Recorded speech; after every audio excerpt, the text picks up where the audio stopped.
Here in Juddigen, Rosie Batty's story of violence is shocking but familiar. He was murdered by his father. He was killed to hurt me. He was killed through family violence. I have to live every day with the pain. The former Australian of the Year is visiting the remote community 200 kilometres north of Broome, not only to share her history of abuse, but to hear theirs. Verbal abuse, physical abuse and mental abuse I've been through in 2 relationships. In many isolated communities, there is no refuge. No help, no police and no safe house. Like most communities don't have safe house. But 3 years ago, the situation here in Juddigen changed.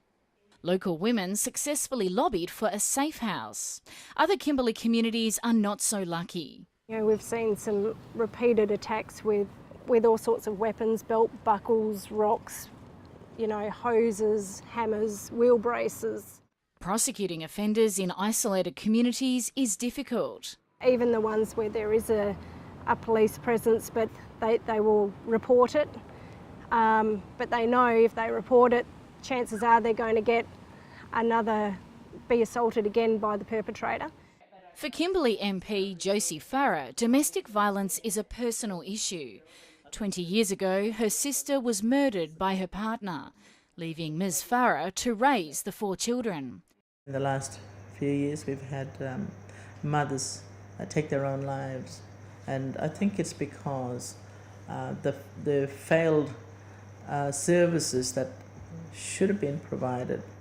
2 years ago, the Liberal state government rolled out the Kimberley Family and Domestic Violence Strategy.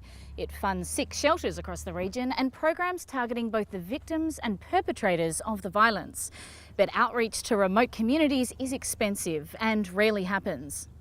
The newly elected Labor government has made domestic violence a standalone portfolio, saying the current system is in crisis. Back in Juddigen, Francine Joseph has a new ally. I want to come here because I want them to know they're not alone and that there's women like me, white, privileged, living in a fancy house in a big city, and we feel the same pain. Working together to try to protect the next generation.